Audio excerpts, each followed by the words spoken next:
chaînes de soutien du média, dont l'ancienne ministre de la Culture Aurélie Filippetti et le médecin urgentiste Patrick Pelloux, se sont désolidarisés. Samedi, Catherine Kirpach et Léa Ducré ont officialisé leur départ de la rédaction.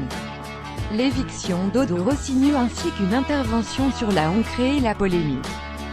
Coopératif, indépendant, pluraliste, collaboratif, au mois de septembre, une tribune du Monde présentait les ambitions et les rêves du média, la web télé chargée de fédérer toutes les sensibilités de gauche.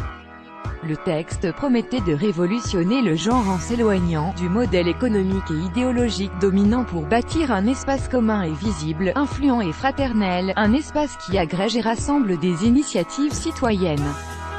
Plus d'un mois après son lancement, l'image du JT, citoyen, cofondé par le psychanalyste Gérard Miller et l'ex-communicante des campagnes de Jean-Luc Mélenchon Sophia Chikirou, est fissurée par des polémiques, des défections en cascade et la perte de plusieurs soutiens.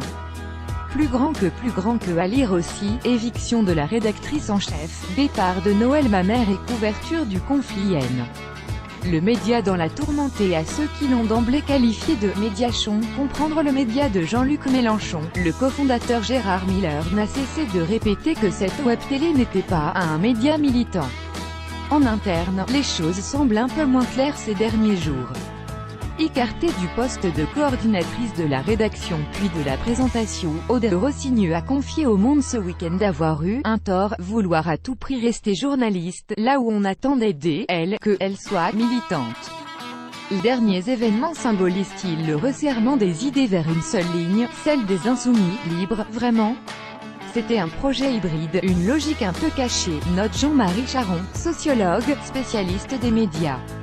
Alors que les fondateurs sont très proches de Jean-Luc Mélenchon, il est surprenant que des journalistes aient pu penser que le projet allait vers quelque chose d'œcuménique. Noël Mamère, qui ne reconnaît plus le média tel qu'il a été présenté à l'origine, admet avoir fait preuve d'une certaine naïveté. L'ancien député et maire de Bègles a claqué la porte à la suite du départ d'Aude Rossigneux. Alors que certains ont évoqué un conflit de loyauté du fait de sa proximité avec la famille de l'ancienne présentatrice du JT, il évoque, pour sa part, 3 raisons pour expliquer sa décision. Les conditions brutales d'éviction d'Aude Rossigneux, le traitement de la remise au pas d'une journaliste sur le Venezuela. Catherine Kirpach, qui a mis fin à sa période d'essai dans le week-end en même temps que Léa Ducré, s'est fait remonter les bretelles après avoir laissé entendre que Nicolás Maduro repoussait la date des élections pour empêcher des candidatures de l'opposition. Elle a été contrainte d'apporter une précision dans le JT suivant. On a tout à fait le droit d'être un journaliste engagé, mais engagé ne signifie pas être engagé au service de la France insoumise, insiste Noël Mamère, qui admet toutefois n'avoir jamais eu à se plaindre de réflexion des membres de la direction concernant ces sujets. Humaniste, vraiment? Le traitement de la correspondant au Liban Claudel Cal, qui a justifié le choix de ne pas diffuser d'images des faits perpétrés dans la Ghouta orientale au motif qu'elle ne serait pas vérifiée de manière indépendante, et par refus du sensationnalisme, a précipité le départ de Noël Mamère. Ce qui se dit dans le journal m'engage. C'est la raison pour laquelle j'ai mis le doigt sur le traitement de la. Monsieur Elkan n'est pas éditorialiste, il est correspondant du média, reprend celui qui était jusqu'ici la caution d'ouverture de la chaîne. Il précise toutefois avoir prévenu Gérard Miller, avant la diffusion de ce sujet décrié, qu'il quitterait la rédaction en mars, troublé par l'éviction d'Aude Rossigneux. La de la presse d'opinion fait pourtant partie de son histoire.